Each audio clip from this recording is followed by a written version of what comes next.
Hello everyone, welcome back. Today I want to do a 2-year review on the CMMG 22 conversion bolt.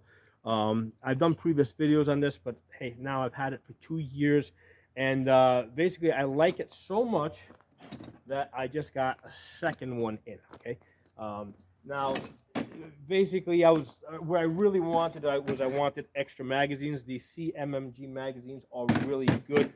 They're like $25 a magazine, and basically what I decided to do is, if you buy this 3-pack, you get 3 magazines plus the conversion bolt. And I think it comes. I forgot what I paid. It comes in somewhere between $150 to $200. And I wanted to have a second backup bolt to keep at a different location, so it just made sense to get another one. A good indication of how much I like something is how many of it I own. Okay, so when you look at the different guns I review, when you see I own multiple guns of a particular model, you know it's a really good gun. Okay, so let's first of all, let's throw this in there. Now what I find is that these 22 conversion bolts match up really well to the AR pistols, right? Just because you're shooting light 22s, it's a very light gun, so it's a really nice matchup. So let's push the pin in, get this thing opened. All right, so take out the 5.56 bolt. We'll put it over there. I'm gonna put this in. We're gonna do a bunch of things. We're gonna talk about accuracy. We're gonna do a little bit of shooting. Let's get this guy in there. Close it. Okay. Now, one of the things you gotta be careful with is that when you're shooting it, don't outrun the gun. Don't pull the trigger so fast that you're gonna outrun the gun. The only 22 ammo that I have found that does not work at all with the 22 conversion bolt is the Remington Golden Boys. Okay, all other bulk ammo that I have bought works pretty good with it. Now the Federal works okay with it. If you're doing it in single shot mode. But if you got a binary trigger in there, okay, which we're gonna be shooting today, the Blazers are way better. Okay, and of course I've got some CCIs here. CCIs are nice if you're trying to get some accurate shots at distance, but if you're gonna be doing a lot of shooting, you need bulk, and basically you need these bricks basically. If you want to do a lot of shooting, that's one of the benefits of the 22. Okay, so we got the 22 conversion bolt in there. We got some Blazer ammo. Okay.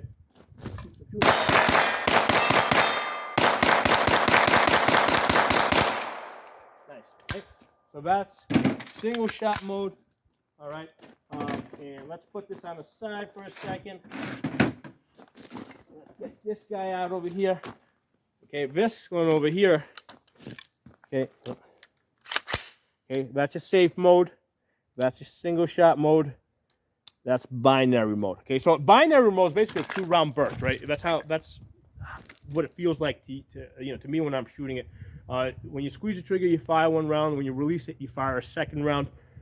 So basically, it's a 2-round burst in practicality. A lot of fun to shoot. Definitely something that everybody should have for at least one AR. I probably wouldn't bother putting it in all my ARs, but you gotta have at least one of those. I got more than one. Okay, so that's how easy the 22 conversion bolt is. And one of the nice things is, if you see how easy it goes in and out, that's how easy it is to clean, right? One of the things that I do not like about dedicated 22 guns is they're usually very hard to take apart and clean. Okay, I have a Ruger 1022, pain in the ass to take apart. I had a Ruger Mark III pistol. That was the biggest pain in the ass in the world to take apart. Mark IV is a lot better, but these 22 conversion bolts, they're really nice and easy to take apart. Okay, so let's get this guy in there. Okay, now when you're shooting binary, right, you gotta be careful not to outrun the trigger. Okay, basically the action is gonna be boom, boom, boom, boom. Don't go boom, boom, boom, boom, boom. You're gonna jam it up. Let the trigger do its job. Your job is to a steady pull. Okay, so it actually takes a little bit of training to get good with shooting a binary trigger. Okay, let's get on the targets here. All right, there we go. So with the Blazers, it works really good in binary mode. When I was trying these bulk Federals earlier, I mean, it was working, but I was also getting at least one jam per magazine. They're a little bit underpowered compared to the Blazers. So that's why I'm planning to do a review on these Federals as well at some point. But today I got some, the Blazers are definitely better if you got a binary trigger for your CMMG conversion bolt. But if you're just going single action, a single shot, the Federals will work fine. I didn't experience any jams when I was shooting it single shot, except if I really went really fast. If I was trying to pull the trigger really fast, I was outrunning the trigger. So that's one of the things to be aware of. If you're getting jams with the 22 conversion bolt, you might be pulling the trigger a little bit too fast, okay? The other thing is, like I said, the Remington Golden Buckets, they don't work very well with this conversion bolt. So let's just talk a little bit about accuracy. And part of the reason why I ended up using this rifle here today is because I put a riser on this Holosun 510C. So I was actually surprised at how much it threw off the zero just by taking it off, taking it off, pulling it apart, right, taking the base off, putting the riser in between here, putting it back on the gun. I mean, I was still able to get on the paper 50 yards, but it shifted it considerably. So I re-zeroed this to the point where at 50 yards, I was getting 3 shots in the bullseye over here. I said, great, let me go out to 100 yards now. So at 100 yards, right, because remember, I was centered at 50 yards in the bullseye. Usually when I go to 100 yards, the point of impact shifts up here because the bullet's rising now, and usually I impact somewhere over there. So what I do is at 100 yards, instead of putting my dot over this, I put my dot underneath it like this, which is better because now I can actually anchor a little bit better to the bullseye. And when I do that, I usually impact someplace over here. However, the wind was doing some weird stuff today. I can see now I got like a 5 mile an hour blowing that way before it was blowing this way. So the wind's doing crazy stuff. So it actually shifted me down and to the left a little bit. So I probably had like a wind coming in and to the left. But the shots are tight, so my shooting was good. And where's that tape measure? So this is with the 5.56, all right. So with the 5.56 PMC X-Tax, I just did this one 3-shot group, and I got 1 3/4 inches. Okay, so that's a palmetto upper on an aerial lower. Okay, so pretty typical of what I'll get on most of my budget ARs. They usually come in at about 2 inches on average, or a little bit better. So this, again, just threw it out there with the 5.56. I hit 1 3/4 inches. I said, great, let's put in the 22 conversion bolt, okay, and let's see where we hit. Okay, so initially I tried it on this paper over here, okay, and what I did is I kind of forgot what my holdover was. So I thought I had to put my red dot over here, and then the bullets were hitting the ground over here, and the rock bounced up and put a rock right through here. So then I had to review some of my prior videos to see what my holdover was. Right, so I looked at my 50-yard CMMG video that I did in the past, and I remembered that in that video I said that you pretty much have to go, because if you have a 2 MOA dot with a 65 MOA circle, you want to go halfway between the dot and the bottom of the circle. That's where your bullets are going to impact at 100 yards, right? When you've got a 50-yard zero on the rifle. So the way because the dot was basically, I picked up a point out there, because you can't just, if you just say I'm going to go halfway between the dot and the bottom of the circle, it's hard to be consistent. You gotta either anchor the dot to something up here or anchor the bottom of the circle down to something down there. I found something up here where I could put the dot on, right? And I did 2 groups with this. The first group, I was actually anchoring to the top of the paper, over here, because I hadn't realized how far, you know, I actually anchored the dot up here, and they impacted down here. So this was interesting because I got, again, this was with the CCI 22 to 20, the CCI mini mags, okay, with these guys here. So at 100 yards, I took 5 shots, and I got a nice cluster of about 3.5 inches, but then I got this one flyer way out here that completely messed up my group. I don't know what was up to that. That opened it up to 8 inches, but that was kind of screwy. So I don't know. You know, I don't know what happened with that bullet. But 3.75 inches, 3.5 inches down here, and then I did another group where I found a different spot a little higher over the target where I anchored a little bit higher. That time I went a little bit too high, and what I got on that one, I got 3 shots over here that came in within 1 inch and 3/4, which I think is more of a fluke because the next 2 came here and here. So let's look at those. So if you look at this hole up here and that hole over there, I am at 3.5. Okay, so you know what? I'm gonna, between this cluster here and the 5-shot group up there, I'm gonna just call this a 4-inch MOA. You know, I'm gonna say that you can hit 4 inches at 100 yards with this 22 conversion bolt. Now, the question becomes, why the difference? How did we go from 1 inch and 3/4 to 4 inches over there? Okay, there's 2 main issues. First issue is that if you look at a dedicated 22 rifle like the Ruger 1022, the twist rate is 1 in 16. Okay, the twist rate on this is 1 in 8. So you got a different twist rate. Okay, so that's going to affect your accuracy a little bit.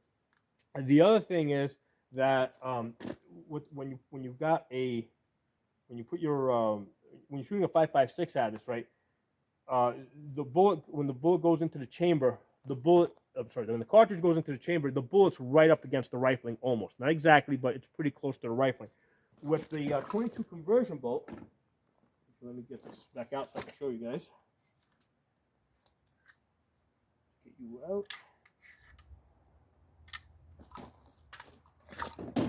So with the 22 conversion bolt, the chamber's back here, right? So then you've got this barrel extension here. So when the hammer comes in here and hits the firing pin, right? Because that's what happens. As your firing pin in there comes in, right? This is your, you know, this is how that opens up to extract, right? There's your chamber, right? You see the feed ramp over there.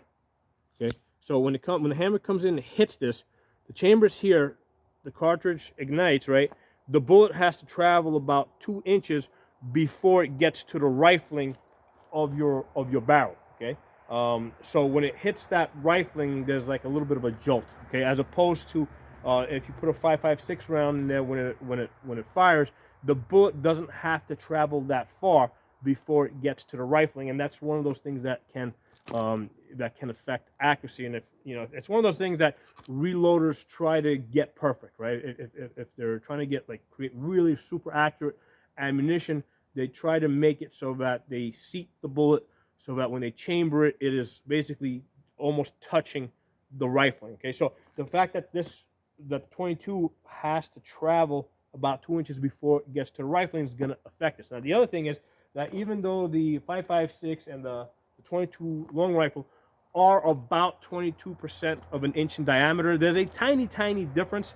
So I believe the 22 long rifle is a little bit smaller, but what I think happens is when it fires, the soft lead from the pressure expands a little bit, and it goes out, and it basically, you know, gets all snug up against the inside of the bore. Okay, but that can also be another reason, right, why with the 5.56 we're getting 1 and 3/4 inch groups, whereas when we put the conversion bolt in there and we're shooting at 100 yards, we're coming in at about 4 inches.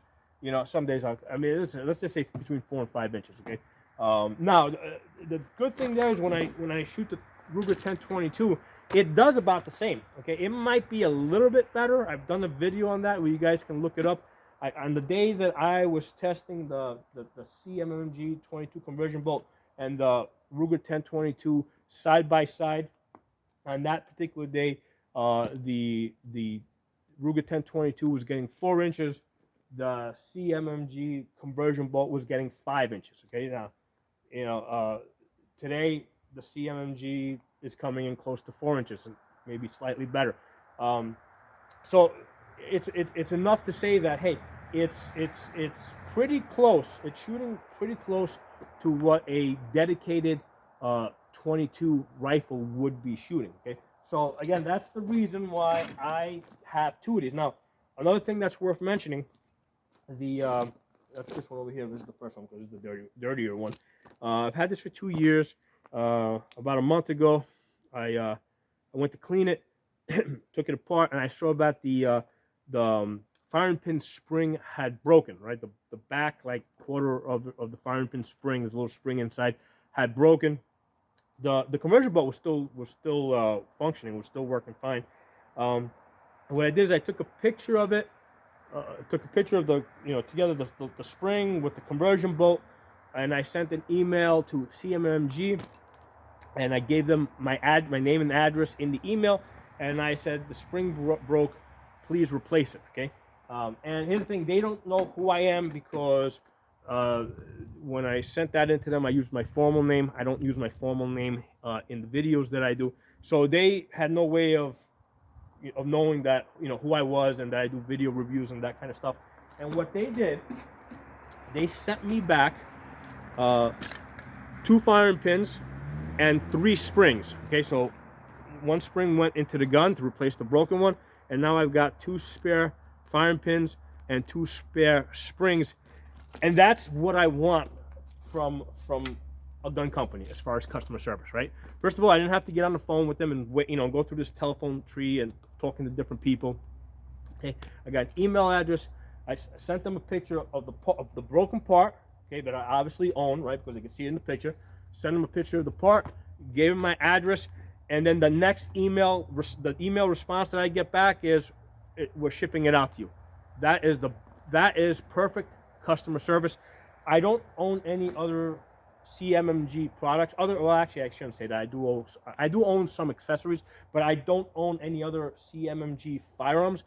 But because of that customer service, like, I am now inclined to go and buy CMMG guns, because I know they make like other guns, right? Like complete guns. So that customer service is great. Really happy with it. And that's definitely the type of thing that's going to make me go back to the website and see, next time I'm looking for another AR or whatever, that's a place that I'm going to go look and see what they have to offer, right? So excellent customer service, perfect. All right, just sent them a picture, send them my address. Here's the broken part, please replace it. I get 1 email back. It was shipping it out. End of story. Love that. Beautiful. So that is my 2-year review on the CMMG conversion bolt. I think it's a definite must-have. I did a video a couple of months ago where I did a 4 must-have guns for the Biden apocalypse. Okay, well, no, 4 must-have guns for the Brandon apocalypse. That's what I called the video. Sorry, I made a mistake on the name. It was the Brandon apocalypse. If you guys haven't seen that video, look it up. Just look up Brandon apocalypse, you'll find it. And on that video for this year, for 2022, the Ruger 1022 came off of that list, and the CMMG conversion bolt went on it.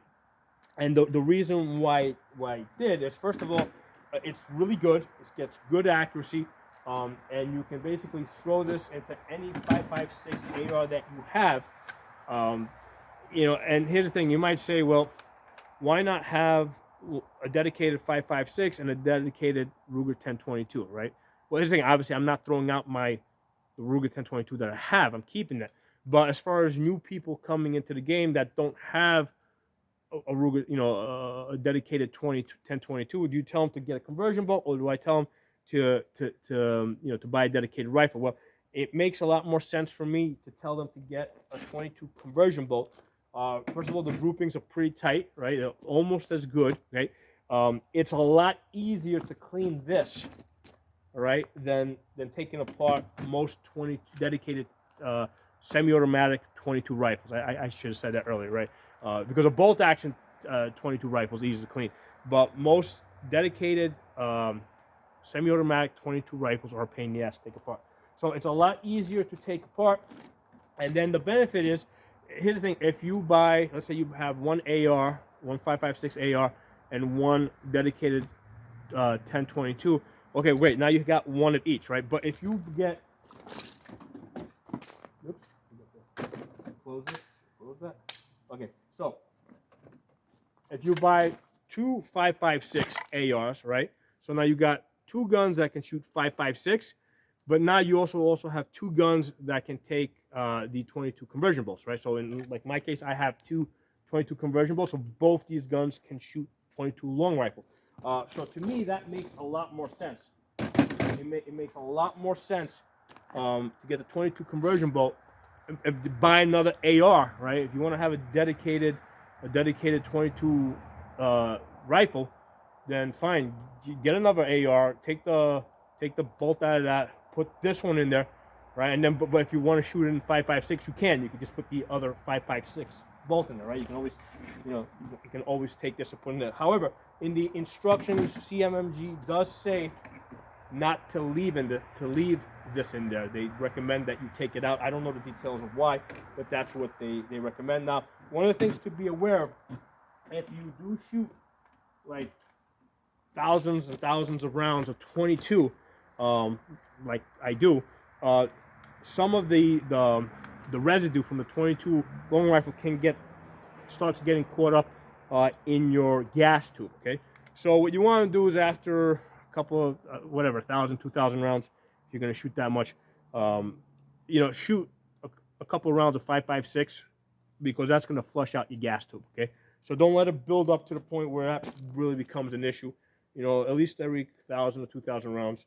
If you're only shooting 22s, do shoot like a 5.56 through it, or 2.23 to flush out your gas tube, to make sure that the gas comes all the way out. So, I hope you guys enjoyed this. So I'm all thumbs up on the CMMG 22 conversion bolt. I love their magazines. These are very good, tough magazines. And I think I mentioned it earlier. The main reason why I got the second 22 conversion bolt is because I really wanted more magazines, and at that point I said, why not just get a 3-pack that has a 22 conversion bolt in it, and I'll just have an extra bolt, which is always good to have. So hope you guys enjoyed this. Drop some comments below, helps your algorithms. Make sure you're following me on my other channels like Odyssey, like Rumble. I also got another YouTube setup called Absolute Guns. Find me there. So thanks for watching. Drop some comments, hit the thumbs up, and I'll talk to you all soon.